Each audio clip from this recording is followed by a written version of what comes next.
there is uncertain power, and then it is uncertain of the outcomes that can create panic. What informs this argument about uncertainty on the part of the regime? No, the uncoordinated messaging and messages about, for example, we started off with this NUP uniform. Started off with that. You see the communication very uncoordinated, and then we went to the whole issue of if you know this thing of protecting votes. After casting your ballot, after casting your votes, go home.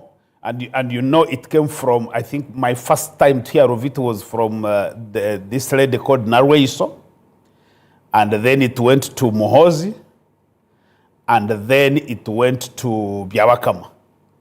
And you could see that there is no consistency. First of all, it has come from the wrong side of the governing institutions, and then there's no consistency, and then it is the debate, and now you see the discussion about the flag. So all these messaging, for me, it's like it just gives me the impression of a lack of a coherent strategy from the regime on how you deal with these kinds of issues. And that can be a problem. Well, let's have Mr. Julius Mchunguzi from the virtual space. A very good morning, Julius. Where would you start from if you are to assess the level of preparedness for the forthcoming election? Thank you very much, Simon. And good morning to my friend Godiba, to Mushabe, and to the viewers this morning. Happy New Year. This is the first time I'm appearing here in the new year, so we congratulate all Ugandans and the viewers of NBS for crossing over to the new year. As you have rightly said, Godiba, we are 10 days away to the first polls on the 15th of January. And what I can say from the point of the Commission is that the Commission is ready. All the critical materials that need to be in place are in place. And as a matter of fact, yesterday, the Commission received another consignment of ballot papers for district and city chairpersons, as well as district women councillors at the airport in Entebbe. And this is in addition to the already received materials for presidential ballots, as well as ballots for members of parliament. The rest of the materials, ballot papers, are coming in this week, and we believe by the close of the week, all the critical and sensitive electoral materials, ballot papers, will be in the custody at the stores and warehouses of the Electoral Commission. So in terms of preparation, the packing of the materials is already ongoing. Of those that are not sensitive, like basins, like transparent ballot boxes, all of those are already being packed, ready for dispatch, to make sure that when the polls begin on the 15th of January, everything that needs to be in place is in place at the over 50,000 polling stations across the country, so that Ugandans are able to start the polling in time at 7 a.m., provided there are the 10 witnesses on the polling at the polling stations, and that everything is done in time, on time, without any unnecessary delay. So that's the first point. In terms of preparation, in terms of organization, in terms of logistical setup, all is in place. The second point, that from the Commission's point of view, is a continued appeal, even within these last 10 days, that we should continue to have a peaceful conduct of the final phases of the campaigns, so that we see people conducting themselves in accordance with the laws, so that Ugandans can have a final cap of the campaign process that is adhering to the electoral laws, that is adhering to the guidelines issued by the Electoral Commission, that gives a chance to Ugandans to know and hear the final messages from all candidates, from councillors to the president. So in terms of that level of preparation and expectation of the public and all the actors, the Commission continues to make that call.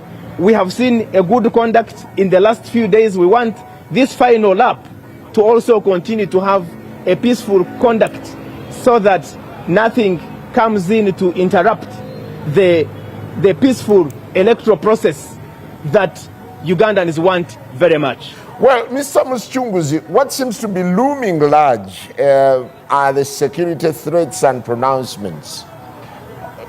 Have you surrendered as the Electoral Commission? Your mandate to security, there seems to be more of security proclamations than the Electoral Commission. Are you playing second fiddle? No, there is no doubt in anybody's mind that the Electoral Commission is in charge of this process. It has been in charge of this process from the beginning. It is the Electoral Commission that nominated all the candidates that are traversing the country. It is the Electoral Commission that led in the preparation of the National Voters Register. It is the Electoral Commission that was in charge of demarcation of electoral areas. It is the Electoral Commission that was in charge of splitting and organizing polling stations. It's the Electoral Commission that gave out all the guidelines for campaigns that everybody is following. It is the Electoral Commission that is in charge of printing of ballot papers. It's the Electoral Commission that is in charge of the use of the biometric voter verification kits. So there is no doubt about who is in charge. The Electoral Commission is in charge of this process. But as the Commission has always said, a free, fair, transparent and credible electoral process is a responsibility of all the actors, the candidates themselves, the agents of the candidates, the supporters, the security agencies, in this case the Uganda Police Force, which is mandated to ensure compliance with all electoral laws and ensure law and order during elections. It is a responsibility of the media. So there is a role for all the other stakeholders to play, but they play it under the leadership, under the direction of the Electoral Commission, the constitutional mandated body to conduct and organize the elections in this country. Thank you. Let me get to Godba. Godba, do you get a conviction that going by Julius's explanation, all is well? No, I don't know what Julius is actually explaining, because he's explaining like a preacher. We are Christians, the Bible is here, these are the rules, so we are going to heaven. And you are not supposed to question.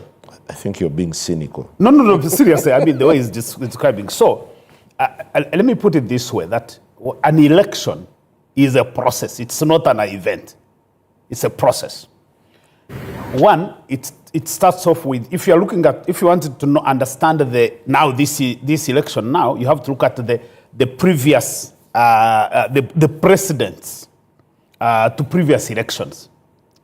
That one, we've had elections where there have been allegations of rigging, allegations of ballot stuffing, then the violence. So if the Electoral Commission was to tell us that this is different, they would be explaining to us how these have been eliminated in the process. So, and yet we know that from 2001, 2006, 2011, 2016, 2021, our elections have had issues. Number two is the narratives.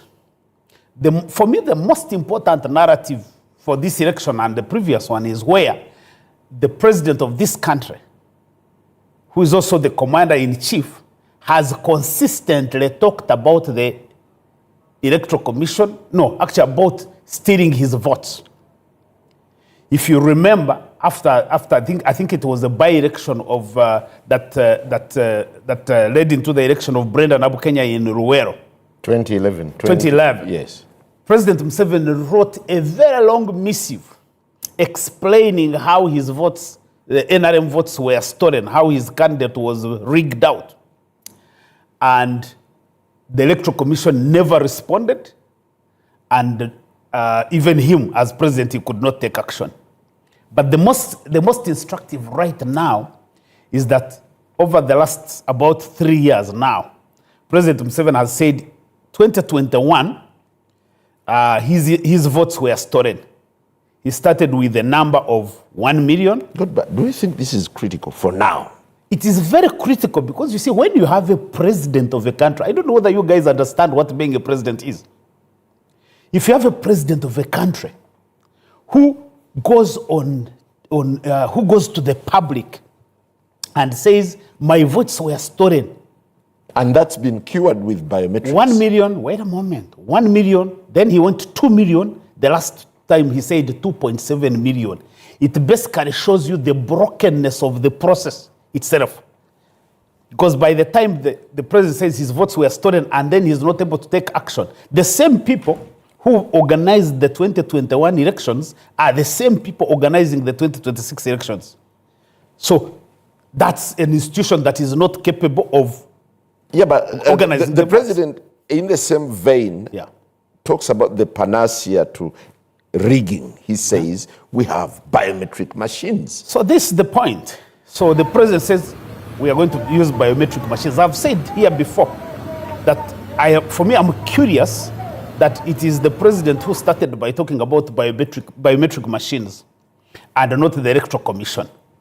And the process of procurement from all the reports were managed from State House.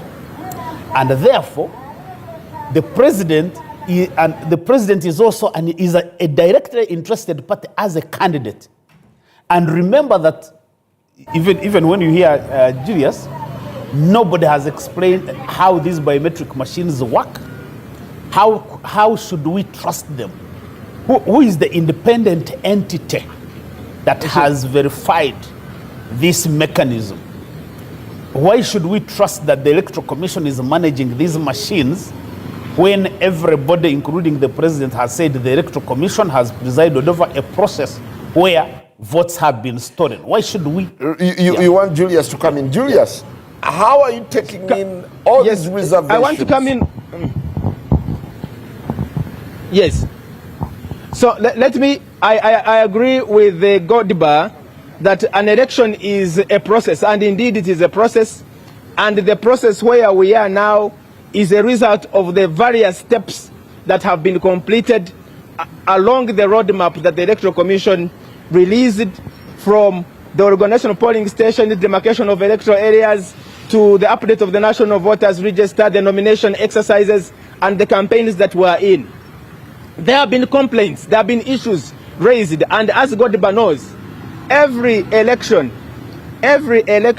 is an improvement. Every general election takes lessons of a previous general election and improves on those areas that needed to be improved. And in this particular general election, you know that there has been the introduction of mandatory use of the biometric voter verification kits to ensure that every voter that will come to vote on polling day starting with 15th of January will have to first and foremost be verified as the legitimate voter that is registered at that particular polling station using the biometric voter verification kit, using the biometrics of that particular person, the thumbprints. As you know, no single person, no two persons have got a similar pattern of their fingerprints, or in the absence of a fingerprint,